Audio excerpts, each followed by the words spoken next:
বৃহস্পতিবার ঈশার নামাজের পরে একটি আমল করে ঘুমিয়ে যান রমজান মাস, আল্লাহর কসম করে বলছি সকালে উঠেই আপনি ফলাফল দেখবেন ইনশাআল্লাহ।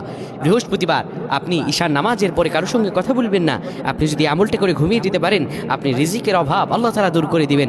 বিপদে আছেন, বিপদ থেকে আল্লাহ তাআলা মুক্তি দান করবেন। ঋণগ্রস্ত আছেন, ঋণ থেকে আল্লাহ মুক্তি দান করবেন।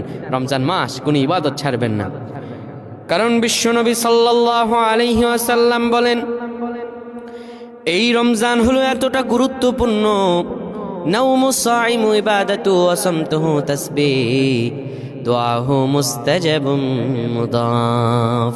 রোজাদার যদি রোজা রেখে চুপ থাকে তাও ইবাদত হয়, রোজাদার যদি রোজা রেখে ঘুমায় তাও ইবাদত হয়। শুধু তাই নয়, দোয়া করতে দেরি হয়, আমার আল্লাহ কবুল করতে দেরি করেন না। আমার প্রাণের ভাইয়েরা, আপনি যখন বৃহস্পতিবার হয়ে যাবে, আপনি একটা বিছানা, যে বিছানায় ঘুমাবেন বিছানাটা পবিত্র রাখবেন, পবিত্র হতে হবে বিছানাটা। তারপরে আপনি সুন্দর করে অজু করে নেবেন।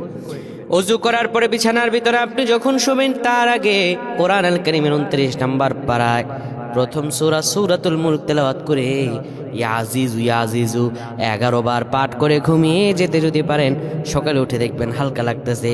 আল্লাহ বিপদগুলোকে সহজ করে দিবেন, জীবনটাকে আমার আল্লাহ সুন্দর করে দিবেন। আল্লাহুম্মা আমিন।